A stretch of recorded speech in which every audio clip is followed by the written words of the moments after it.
దూత media, power of news. ఈ రోజు మనం ఆంధ్రప్రదేశ్ రాష్ట్రంలో కీలక రాజకీయ నాయకుడు, తెలుగుదేశం పార్టీ జనరల్ సెక్రటరీ, ప్రస్తుతం సమాచార సాంకేతిక, electronics, communications, real time governance, మానవ వనరుల అభివృద్ధి శాఖల మంత్రిగా ఉన్న నారా లోకేష్ జీవిత చరిత్ర గురించి తెలుసుకునే ప్రయత్నం చేద్దాం. ఆయన పుట్టుక, కుటుంబం, విద్య, వివాహం, రాజకీయ ప్రస్థానం, సవాళ్లు, విజయాలను ఈ వీడియోలో తెలుసుకుందాం. లోకేష్ ఒక రాజకీయ వారసుడే కాదు, తనదైన ముద్ర వేసిన విజనరీ లీడర్.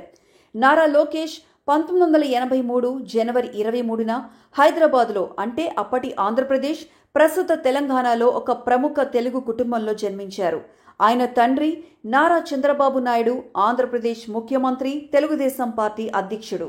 తల్లి నారా భువనేశ్వరి, టీడీపీ వ్యవస్థాపకులు, మాజీ ముఖ్యమంత్రి, ప్రముఖ నటులు నందమూరి తారక రామారావు గారి కుమార్తె. లోకేష్ ఎన్టీఆర్ మనవడు. ఇది ఆయనకు రాజకీయ, సినీ వారసత్వాన్ని అందించింది.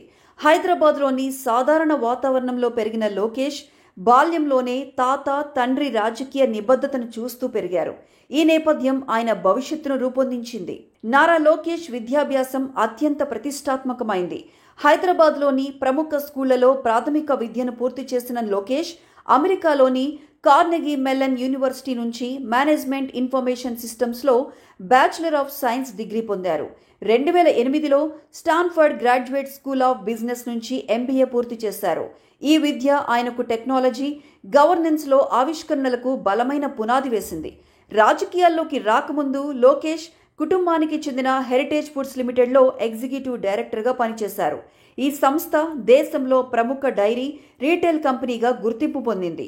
దీని వార్షిక టర్నోవర్ 2021-22లో 26,429 మిలియన్లుగా ఉంది. 2007లో నారా లోకేష్ ప్రముఖ తెలుగు నటుడు, రాజకీయ నాయకుడు నందమూరి బాలకృష్ణ కుమార్తె నందమూరి బ్రాహ్మణిని వివాహం చేసుకున్నారు. ఈ వివాహం నందమూరి, నారా కుటుంబాలను మరింత దగ్గర చేసింది. రాజకీయంగా, సామాజికంగా బలమైన కూటమిని ఏర్పరిచింది.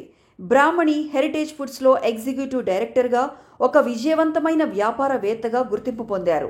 ఈ దంపతులకు నారా దేవాంశ్ అనే కుమారుడు ఉన్నాడు. లోకేష్ తన బిజీ రాజకీయ జీవితంలోనూ కుటుంబంతో సమయం గడపడానికి ప్రాధాన్యత ఇస్తారు. ఆయనకు Arabic food, pop music, photography, fitness అంటే చాలా ఇష్టం. నారా లోకేష్ 2009లో తెలుగుదేశం పార్టీలో రాజకీయ ప్రస్థానాన్ని ప్రారంభించారు. మొదట క్యాంపెయిన్ మేనేజర్గా పనిచేశారు. 2014లో టీడీపీ జనరల్ సెక్రటరీగా, పార్టీ అత్యున్నత నిర్ణయాధికార సంస్థ అయిన పోలిట్ బ్యూరో సభ్యుడిగా నియమితులయ్యారు. పార్టీ విధానాలు, వ్యూహాల రూపకల్పనలో ఆయన కీలక పాత్ర పోషించారు. 2013లో కాంగ్రెస్ పార్టీ అమలు చేసిన direct benefit transfer system TDP ప్రతిపాదన నుంచి తీసుకోబడిందని లోకేష్ పేర్కొన్నారు. 2017లో ఆయన ఎమ్మెల్సీగా ఎన్నికై సమాచార సాంకేతిక, పంచాయతీరాజ్, గ్రామీణాభివృద్ధి శాఖల మంత్రిగా నియమితులయ్యారు.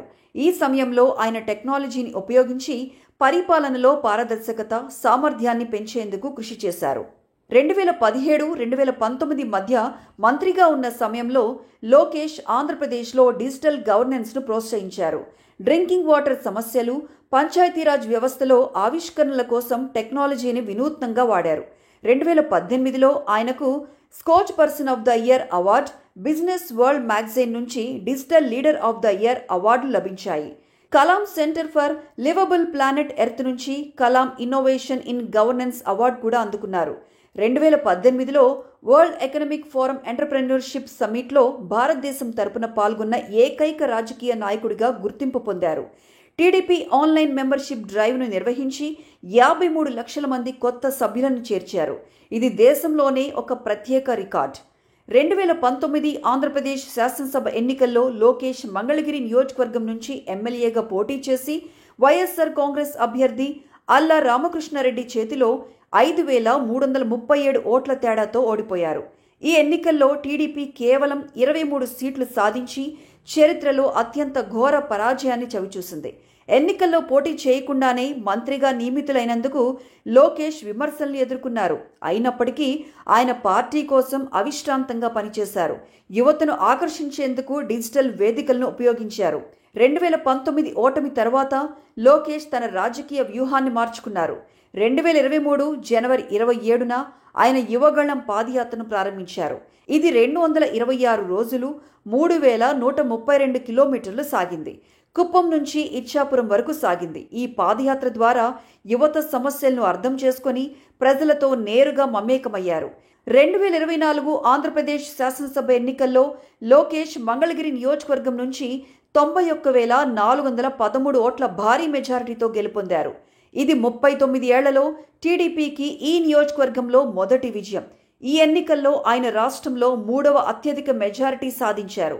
అనంతరం చంద్రబాబు నాయుడు నేతృత్వంలోని కేబినెట్లో మంత్రిగా నియమితులై సమాచార సాంకేతిక, ఎలక్ట్రానిక్స్, రియల్ టైమ్ గవర్నెన్స్, మానవ వనరుల అభివృద్ధి శాఖలను చేపట్టారు.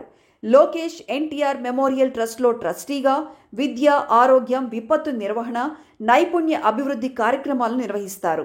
ఈ ట్రస్ట్ విపత్తు సమయాల్లో సహాయం అందిస్తూ 2 లక్షల వరకు బీమా సౌకర్యాన్ని పార్టీ సభ్యులకు అందిస్తుంది. హైదరాబాద్, విశాఖపట్నం, తిరుపతిలో బ్లడ్ బ్యాంకులు, తలసేమియా సెంటర్లను నడుపుతుంది. లోకేష్ నాయకత్వంలో ఈ ట్రస్ట్ సామాజిక సేవలో ముందంజలో ఉంది. లోకేష్ కెరీర్ వివాదాలకు కూడా అతీతం కాదు. 2023లో స్కిల్ డెవలప్మెంట్ కార్పొరేషన్ స్కామ్లో ఆయన పేరు చర్చకు వచ్చింది. ఇందులో ఆయన తండ్రి చంద్రబాబు నాయుడు అరెస్ట్ అయ్యారు. అలాగే ఎన్నికల్లో పోటీ చేయకుండా మంత్రిగా నియమితులైనందుకు విమర్శలు ఎదుర్కొన్నారు. ఎన్నికల సమయంలో ఆయనపై ఐపీసీ సెక్షన్ 506, 153A, 420 వంటి నేర ఆరోపణలు నమోదయ్యాయి. అయితే ఈ కేసులు రాజకీయ ప్రేరేపితమని టీడీపీ వాదిస్తోంది. ఈ సవాళ్లను అధిగమించి లోకేష్ తన రాజకీయ ప్రస్థానాన్ని బలంగా కొనసాగిస్తున్నారు. నారా లోకేష్ జీవితం ఒక రాజకీయ వారసత్వం, విద్య, ఆవిష్కరణలు, సవాళ్లు, విజయాల సమ్మేళనం. ఎన్టీఆర్, చంద్రబాబు నాయుడు అడుగుజాడల్లో నడుస్తూ తనదైన ముద్ర వేసుకున్నారు. యువగళం పాదయాత్ర, 2024 ఎన్నికల విజయం, డిజిటల్ గవర్నెన్స్లో ఆయన చేసిన కృషి ఆంధ్రప్రదేశ్ను టెక్నాలజీ హబ్గా మార్చే దిశలో ఆయన విజన్ను చాటుతాయి. లోకేష్ కథ యువతకు, రాజకీయ నాయకులకు స్ఫూర్తిదాయకం. మరిన్ని అప్డేట్స్ కోసం మా ఛానల్ని సబ్స్క్రైబ్ చేసుకోండి. For more updates, please subscribe Dutta Media.